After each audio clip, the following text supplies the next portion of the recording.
Today's episode is brought to you by Akids, insurance made simple. If you're in the UAE, you may be thinking insurance has always been really complicated. To make sense of the options that exist, to even know what options exist, Akid fixes all of that, and it's all online. You can compare and choose insurance anywhere, anytime, and they even provide you with the best price guarantee.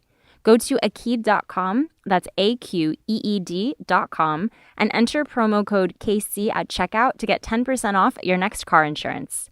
Akids, insure hands. So today we have something of an epic, or an odyssey. We're going in and out of a bunch of cities today: Damascus, Istanbul, Thessaloniki, Budapest, Oslo. But this story isn't just about these cities. It's really about what happens when you go on a journey that changes your life and the lives of the people around you. It's a little glimpse into what being a refugee is like, how crossing a border can be a very different experience based on what passport you hold, and, how love makes the world go round. I'm Hiba Fisher, and you're listening to Kerning Cultures, radio documentaries from the Middle East. More than is predictable, they've seen it happen. And one story that always kind of captures my imagination. Bed in the morning, dreading going in because I'm going to have to stand in front The of streets lost culture. And you're listening to Kerning Cultures.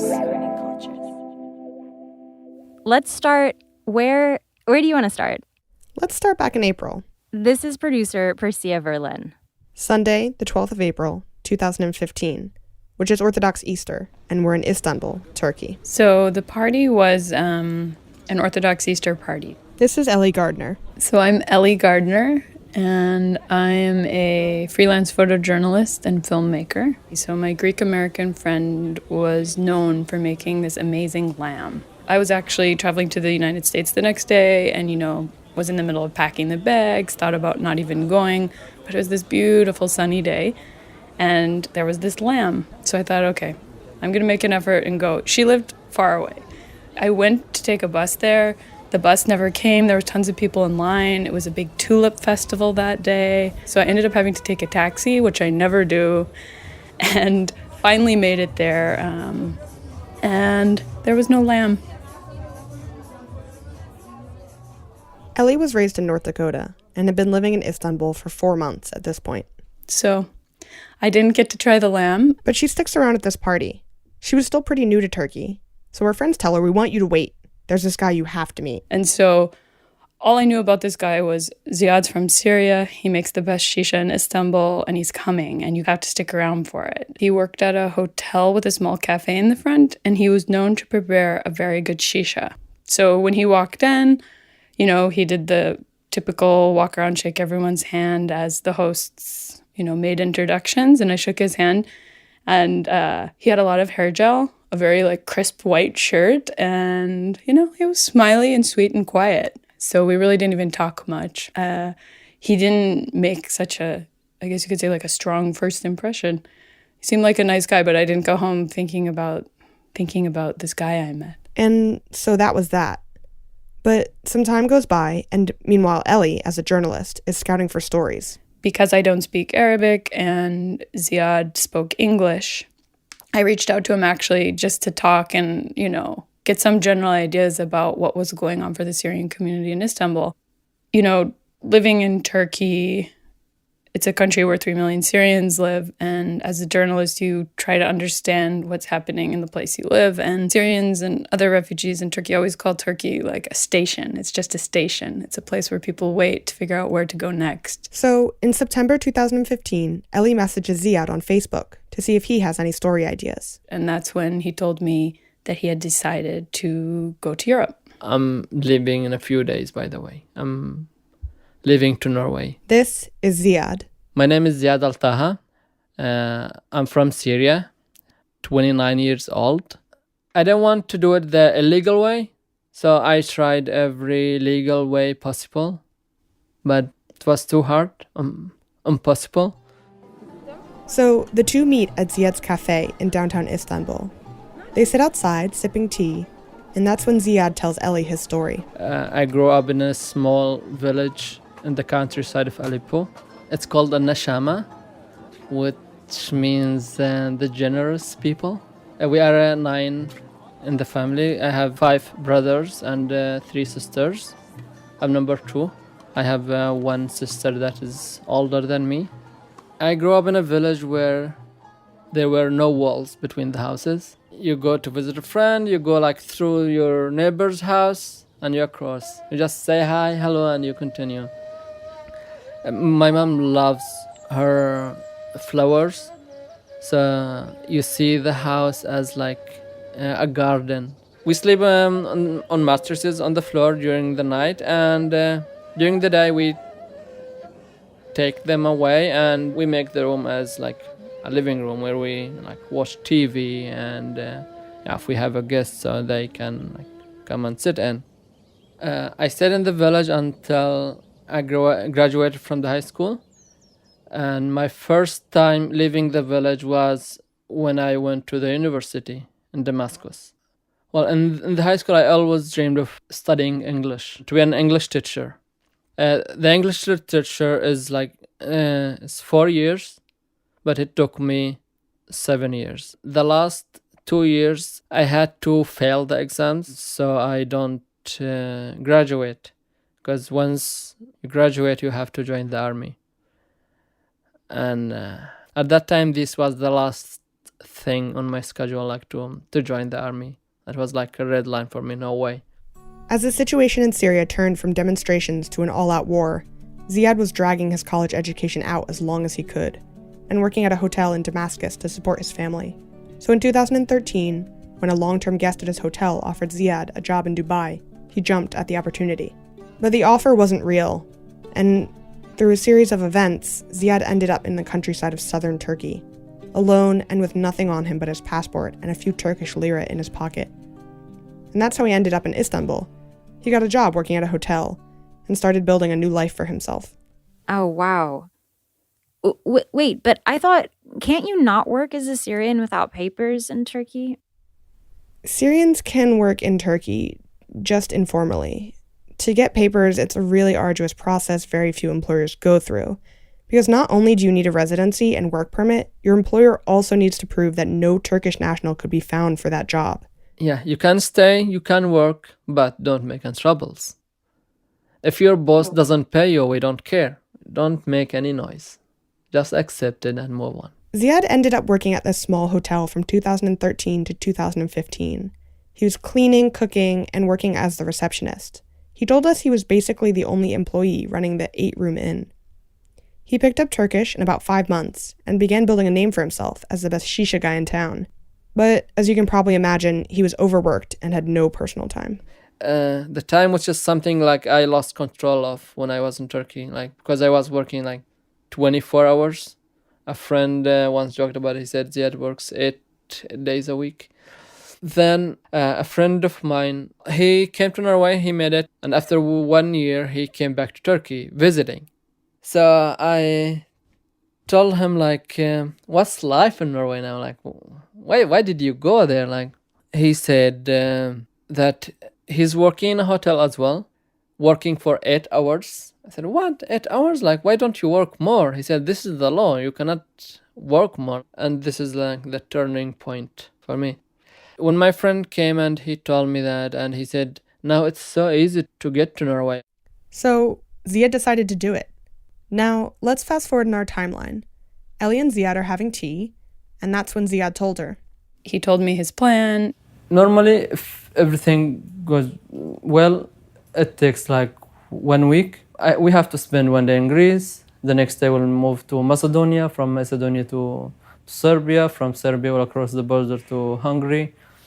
From Hungary to Austria. And from there I can go by train to Sweden, from Sweden another train to Norway.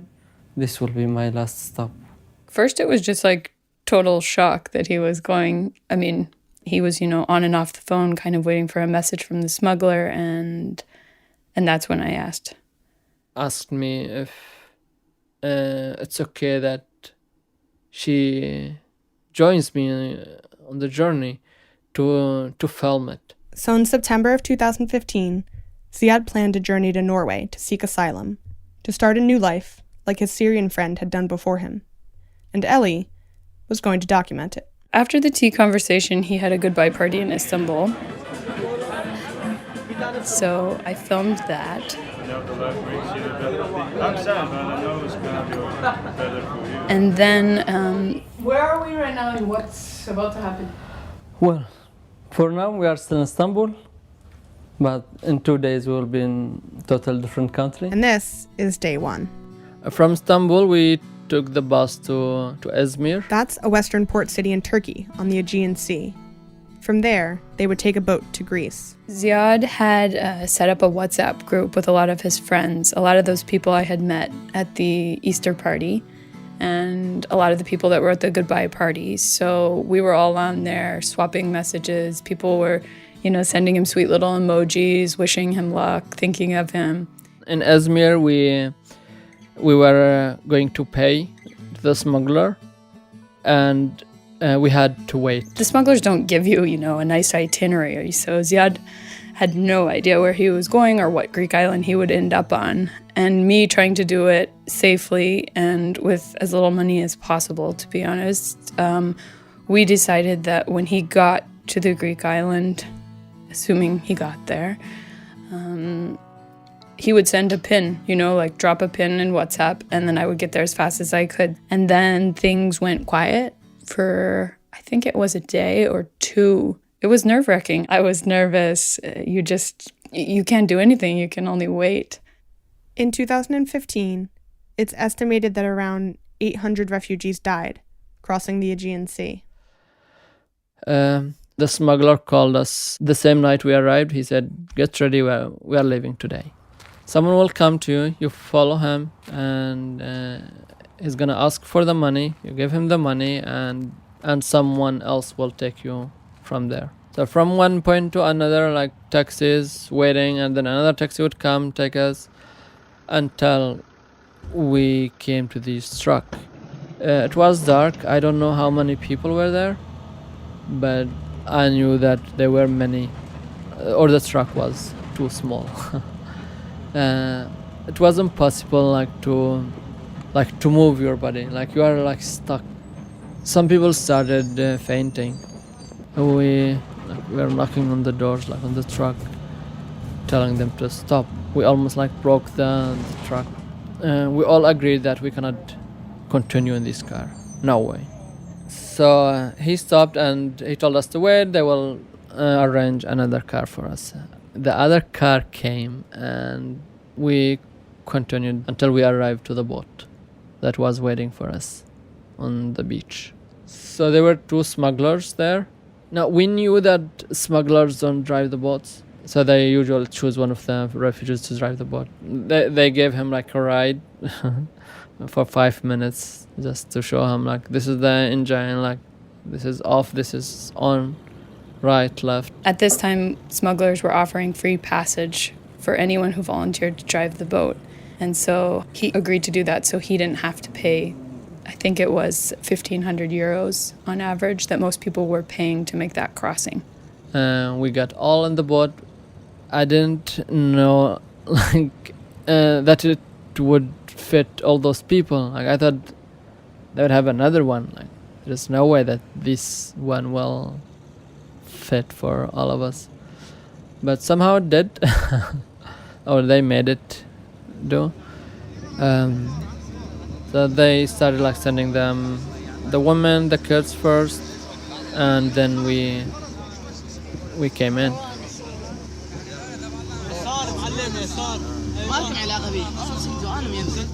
We could see the Greek island from the Turkish side, but inside we hear all those stories about people who drowned in the sea. So you have all these thoughts in your mind, but somehow you try not to think about it loud or to say it. Some were crying, kids, women. The men were so scared but too proud to cry. We spent 3 hours on the sea. Around 10:30, we were in Chios in Greece. we were welcomed by the Greek coast guards. They had to damage the boat so smugglers don't reuse it. And they guided us. They told us like just to follow them. They told us that they will guide us to the port. The first thing I did when I arrived, I messaged my brothers and Elie. And so I took a passenger ferry. It was about a 30-minute ride. So yeah, we went to the police station. They told us to wait here. A bus will come and take us to the camp. When I walked through passport control, I didn't know where this camp was. I didn't have a map. But there were just dozens of people sitting around waiting. A bus pulled up, driven by a Greek guy. All the people traveling got on the bus, and the bus went straight up to that transit camp. There was an informal system in place. They were busing these immigrants as fast as they could out of the main touristic areas and getting them up on the hill at the transit camp next to a cemetery out of sight, where they could, give them some cold sandwiches and give them a paper and hopefully send them on their way. She came just a few hours after we arrived. I was so happy to see her. She gave me a big hug and she was crying. You can tell there were some tears in her eyes. But for us, we didn't. We needed the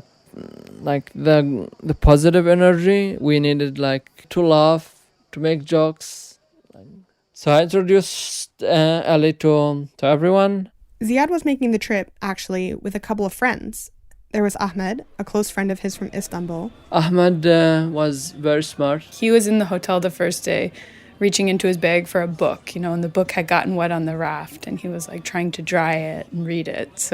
And there was Saif, another friend from Istanbul. He's a bigger guy, broad shoulders. He has a goatee. He puts it in a little braid and then pins it with a bobby pin. Abdurrahman, Saif's cousin. the supermodel guy. It's you just slept in a parking lot and your hair is perfect. He makes sure that our hair looks good as well. And then 3 others that they met kind of on the way and decided to travel as a group. There was Hashem, the refugee who drove the boat from Izmir to Chios, and Manhal. Manhal is from Hama. He loves to sing. He would often take his shirt and tie it around his head and, be clapping and singing and leading songs. And finally, Azza. Azza, I thought she was beautiful and hysterical, and she didn't speak a word of English. She was our little sister. She's very sweet, although she curses a lot all the time. So that was the group. Ziad, Ahmed, Saif, Hashim, Abdurrahman, Manhal, Azza, and Elie. It's September 5th, 2 days after Ziad left Izmir. Right now, they're in this informal camp in Chios, a Greek island. We stayed in the camp for one night, and a bus came and they took us to the city. They told us a big boat, a huge one, will come and take everybody. And that was the biggest boat I've ever seen. It was huge.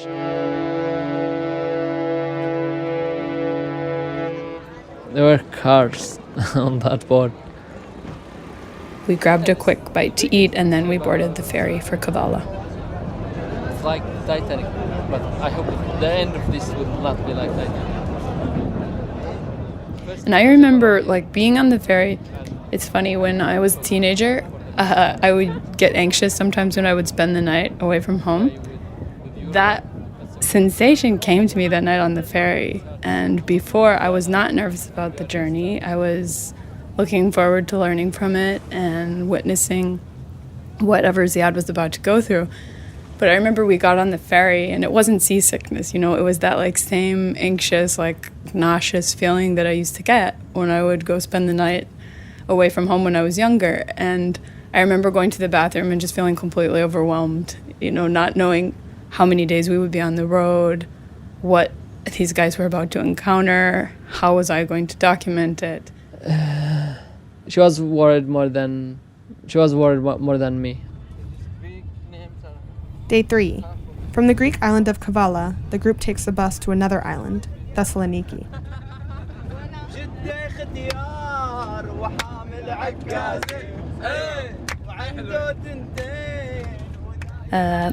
On those bus rides, yeah, I would often sit with Ziad and, talk to him, and I'd ask him, why aren't you singing? Why aren't you dancing? You don't sing? You don't dance?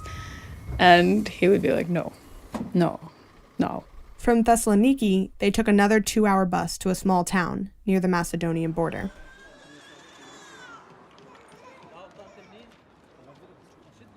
So the Greek-Macedonia border where they crossed doesn't look like a border. So the bus drops you off at the gas station, and then you kind of follow the crowd of people down to an open field where there's a train track. And then a kilometer or two away is the border, the official place where a car pulls up and you hand over a passport. Countries were allowing this flow of people. It's arbitrary, there's a field on one side that's Greece and a field on the other side that's Macedonia, and the train track looks the same on both sides, and it's a big deal to cross it. Where I'm from, the border between Greece and Macedonia is closed right now, so we had to wait until the border is open. There's some police officers from both countries on either side of the border, and there was kind of those crowd control metal gates. And so the idea was that you would organize in groups of 50 and go through these gates in an orderly fashion. But, Ziad and the guys, they went down to the border, they talked to the officials, they got a number, they organized a group of 50, and were very formal and tried to play by the rules and be very respectful. And went back and waited, and then everyone said, they're not following the rules. It's closed. Now it's open. It's closed. It's open. So it was really confusing. After midnight, we decided to sleep. So we find a place outside. We need just to rest for a few hours. We were exhausted. And so we lay on the floor, and suddenly the guy at the border called. And then at 3 a.m., everyone was waking up, throwing off, their blankets or their jackets, putting their bags together and racing to the border. There's so many people there. All what you see is the dust in the air and the smoke. Some of the people who had been kind of camping out there, maybe to stay warm or to prepare some food, had started small fires. And one of those fires had caught the field on fire.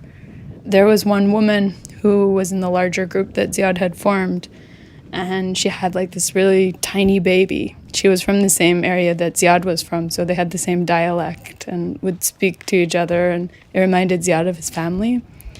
And the woman was holding the baby, and so calm and gently just holding it, trying to kind of keep the smoke away from the child's mouth, and then safe tracked down this little mask. So the mom took the mask that almost covered the baby's whole face, and she put it over the baby to keep the baby safe, just that protective instinct. Elie was with us, but she said that she will just turn back and go to the gate, so she would wait for us on the other side. I, from the beginning, had decided that I would cross the borders legally with my passport, that I didn't want to do anything illegally in order to tell this story. I have this giant camera, and I definitely stick out, and I didn't feel comfortable going into that crowd. I just felt like it was too dangerous. It was so crowded, noisy, people were screaming. It was too dark. You can't see nothing. When I was in the crowd, somehow, at some point I got disappointed. It's so hard. I didn't expect it to be so hard. So I don't know. At some point I thought this is not going to work. There's no way we'll make it. After many hours of pushing,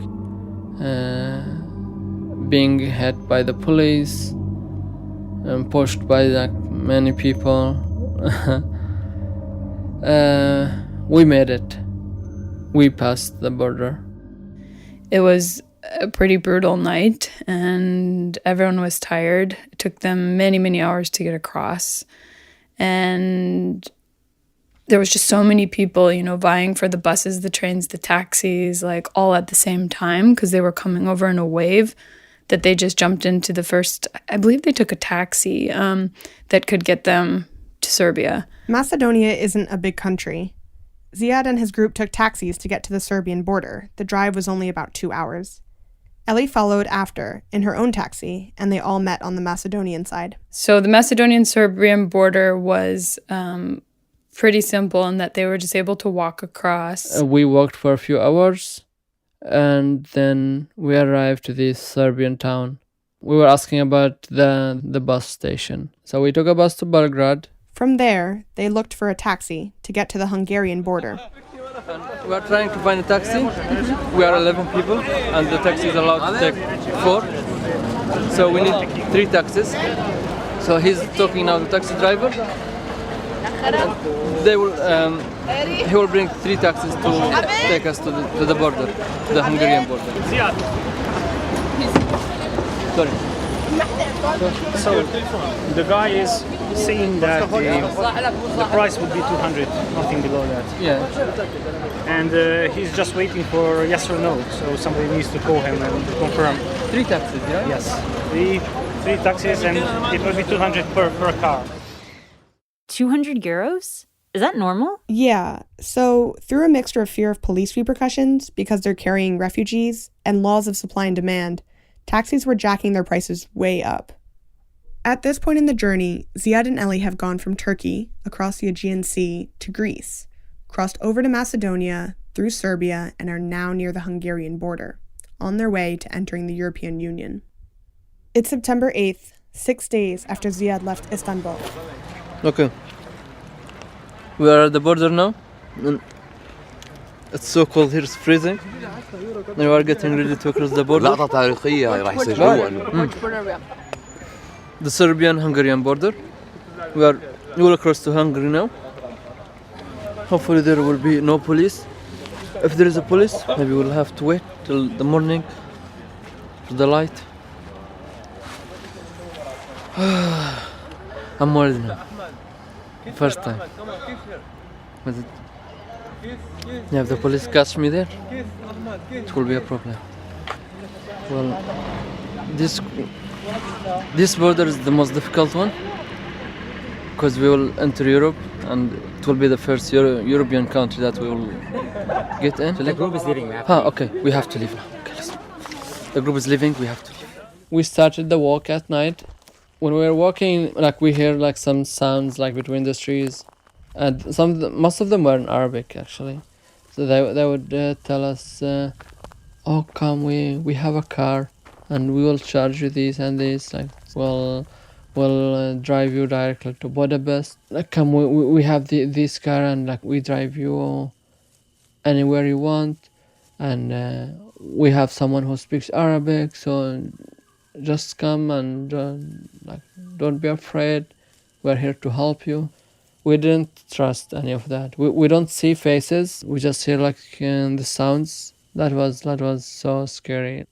So we decided to stay together no matter what and keep going. We were following the GPS the whole time to the first town where we can take a taxi. We made to the Hungarian town after midnight. So we were walking. It was like a dead city. You don't see anybody. You don't see anybody in the street. So we were looking for a taxi, and then we found one. The driver came to us. They knew that people are coming, so they were waiting. They put us in the back seat, and they covered us with a blanket. The plan was they drive us to Budapest. Well, they drove us for a few hours. I was so cold in that taxi. The door was a bit open and I was sitting by the door. And I was so scared to ask to close the door. I just wanted to finish. I don't care about the cold. It's fine. We put our lives in their hands. We don't see the road in front of us. And at some point they stopped and they said, okay, we cannot drive longer. We are done here. said, but this is not Budapest. Like, it's outside the city. I looked at the GPS and it was far. Like, there were no buses to Budapest. So I said, like, you cannot leave us here. They said, it's illegal for us to drive in the city. So we cannot go further. Sorry, you have to find another local taxi that can drive you. We got so angry. We had to pay them before we drive. So they had their money already. They drove us to a gas station. We took another taxi. It's day 7. On the back of a long night of walking, and then struggling with exorbitantly priced taxis, Ziad and the others made it to Budapest. So I crossed and waited in Hungary. And I took a train to Budapest. So you must be so tired. How are you? And we met at the train station. They were eating Kentucky Fried Chicken. We did like some warm food to warm us for the next step. And then we found like the ticket office where we bought our tickets to Vienna. We got that. It was really cheap. Somehow seemed like too easy because like we were used like to pay hundreds like to taxis, and then suddenly a train ticket from Budapest to Vienna. It was like around 30 euros or something. Crossing into Hungary was very symbolic because it was the first entry into the EU, and a lot of people kind of saw it as the border that once you're into Hungary, you can breathe a little bit easier. That, you know, getting on that train, getting to Austria, getting over to Germany isn't going to be quite as difficult. It's actually once you're in the Schengen travel zone, which includes most European countries, there is no passport control. So the risk of getting caught or something bad happening were considerably less. So in Budapest, it was really strange. We're in the station and like all walking around, kind of taking, you could say, quiet time and charging phones, sending messages. And I was just like walking down by the ticket office and like I heard some people screaming. So I go to the ticket office and like I see Hashim inside of it and a whole bunch of other people who are traveling. And it's very clear that these people are refugees and migrants. And there were 4 police officers standing outside that ticket office. So the ticket office is like a small room, and there were a couple dozen people inside. Someone said they're coming to fingerprint us. You know, there was a lot of stuff flying around. Then people started protesting. We want freedom. Like, we don't want to stay here. We just want to. We just want to leave Hungary. We don't want to stay here. We didn't come to stay here.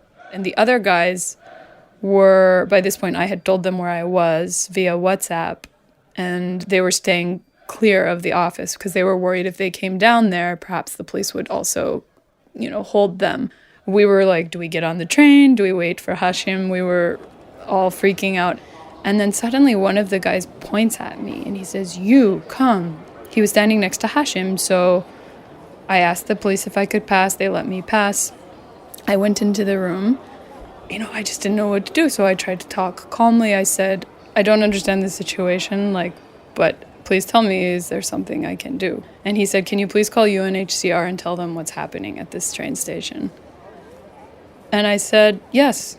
I left the ticket office. I went outside on my cell phone and I called the UNHCR office in Budapest. They said, "Thank you for calling." They took down a little information. As far as I know, no one showed up on scene and identified themselves as someone from UNHCR. I don't know if at all I influenced that situation. I tend to think I did not. Our train was leaving in a few minutes when Hashim was released with the others. And yeah, no explanation. They stood back from their intimidating postures, you know, in front of the door, and everyone just like bolted out of there running to, you know, the platforms where the trains leave. And we got on the train. And as we got on the train and rode out, you know, the same uniformed officers were there cross-armed on the platforms, just like watching the trains leave. How do I describe it? Like, it was like big relief for all of us. We made it through Hungary, so there is no like risk anymore. Like there is no fear of the police anymore, and there is no pushing, there is no running. Come have a seat now. So after 3 days of sleeping outdoors, tonight we'll have bed, hot shower, and sleep. We'll have enough sleep tonight. This is day 8. We get out of the train at Vienna and it was just getting dark. I remember the sky was still a little blue and there's people everywhere, but not uniformed police officers. It's like you leave Budapest to cross-armed police officers and then you pull up to Vienna and it's like volunteers, clothes, hot food, where do you need? Let me help you find your train. Where do you want to go? Abdurrahman was going to Germany, so we said goodbye to him. Azza was picked up by her brother, so she left, and Hashim did as well. Saif, Manhal, Elie, and me went to see Hannah. The guys had a friend in Vienna who had agreed to let us stay at her flat. It was very nice, surprise to see that she had already invited some of her friends there, and they made us dinner. It was so nice. They were so warm, welcoming. It felt just so good to be at home.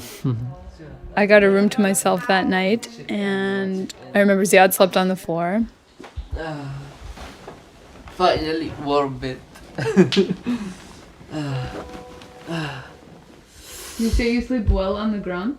Yeah, I feel it's better. Sometimes I'm in Istanbul. I take the mattress and I put on the floor and I sleep. Then the next morning, Ahmad had really wanted to kind of celebrate this last day together because Ahmad was going to stay there before continuing to Germany. Everybody sit down. Ahmad and Hannah made us a Syrian breakfast. Had even gone out and found a Turkish market where he was able to find Syrian cheese and products. And so we shared this breakfast with Hannah, her roommates, and the 4 guys before we all said goodbye that day. We walked around Vienna just a little bit. In Vienna, there was definitely a different energy. I noticed the guys spent a little bit more time, getting ready in the morning. Ziad ironed his jeans. Who irons their jeans? I don't even iron my blouses. But, Saif's shoes were wet, so he was blow drying his shoes that morning. There was a spirit in the air of a new beginning or a fresh start. And they also wanted to just go out and walk around town, see things. So they would stop next to these giant statues and take selfies. And they just, I guess the word that day when I was talking to them was free. They actually felt or tasted something of freedom in that day being there. This was day 9, and they had made it. After journeying across 12 cities, this was the home stretch. From Austria, the borders were open. You can take a train, a bus to any other country, no troubles at all. The odyssey was over. Everyone was going their separate ways, and that, we thought, was the end. But there's so much more.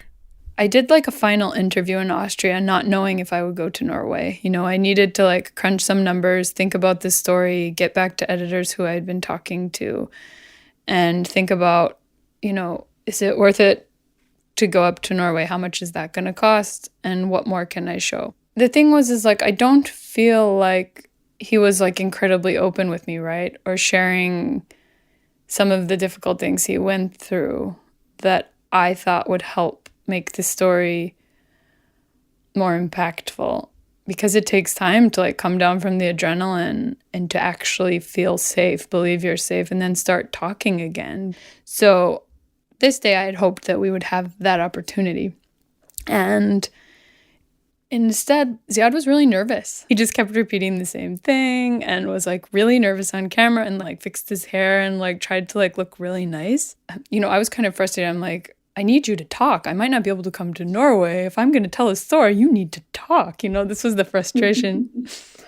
Before I leave Vienna, I was kind of like sad that she's not joining like for this part. Like I don't know. Somehow, like I feel like she's part of the journey. How would it be without her? Without like her like being there with her camera, like asking so many questions, curious about what's next.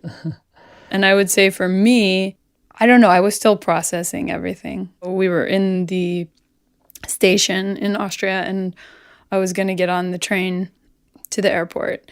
So I hugged him goodbye, I wished him luck, and I told him thank you so much for sharing this with me, and I wish you all the best. From Vienna it was quite easy. I took a train from Vienna to Munich in Germany, and there Manhal got his ticket to Amsterdam. I continued to Sweden. I went to see my cousin. And it was in Istanbul that I had reviewed enough and said, you know what, there is a good story to tell here. And this is an important story. And it's not a dramatic story, but this is the story of so many young immigrant men living in Europe. And I need to go to Norway. And when she said that she was going to be in Oslo, and that's for sure, it gave me something to look forward to. Like I got so excited that she will be there on the other side. And bought the ticket, which was around €200 round trip from Istanbul to Oslo. Just as a quick point of reference, that flight took Elie 4 hours and cost her about $240. It took Ziad 9 days and cost about $2,800 in smuggler fees, buses, taxis, and trains to get from Istanbul to Oslo. So Elie flies over to finish the story. She waits for Ziad at the Oslo train station on September 16th, almost 2 weeks after they first started their journey together. When I was in Norway waiting for him, so I got there the day before he got there. All what I wanted at that point is like to give her a big hug. Yeah, of course, it's like you want to hug and welcome him to his new country, but you also have to film, so I film. And yeah, he gets off the train and walks out the platform and we get inside the station and then I'm like, how are you? And I hug him. It's weird when it's just us. There's no other people to talk to. Yeah. It would naturally be different, when you're with someone, especially like woman and man, and you're in a group, it's one thing. Then suddenly you're alone and there's no group, and if you're a woman who's attracted to men and you're a man who's attracted to a woman and then you're suddenly alone, like there's an energy shift, like whether you're attracted to that person or not, or whether they're attracted to you, it's just like gender dynamics. And so like there was definitely a different feeling there. It was me and him and no one else. And yeah, I mean, I don't know what else you want me to say. Whew. It was so nice, like to see her, like to have like somebody waiting for you, and I kind of like felt something, but I was not sure. I didn't have the courage to share, and I tried not to show. Although it was hard, like sometimes I like tried to hold her hand, like take as many pictures with her as possible. What happens typically when you arrive in a country is like you go turn yourself in to the police right away and file for asylum. I told her, but I'm going to see my friend in the south, and I would love to visit him before I go to the police station. This is the same friend, his name is Saddam, who had visited Ziad in Istanbul, and is the reason he wanted to come to Norway in the first place. She said, well, if you don't mind, I would like to join you and we can do the interview there. That was a decision that changed everything. We were on the bus to Kristiansand, and at some point she fell asleep on my shoulder. That felt so good. So I put my arm so she can rest on my arm. So I was playing with her hair and like putting her to sleep.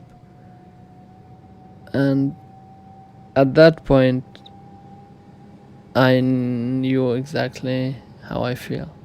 From that point, I knew that Elie will not be the journalist anymore. She's more than that. I fell in love with her. We arrived to Kristiansand.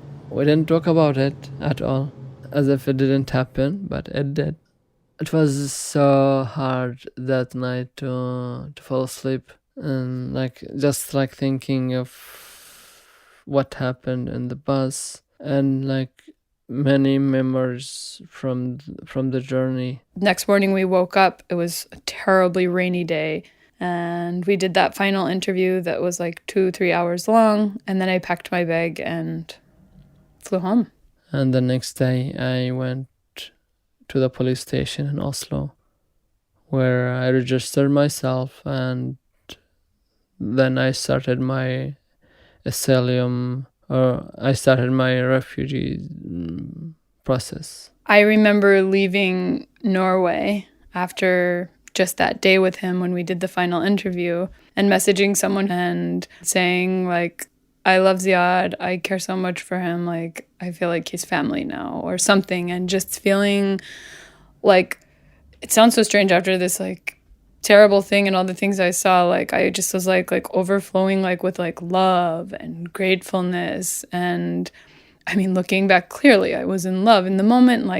No, I wasn't admitting I was in love. I had a story to get out.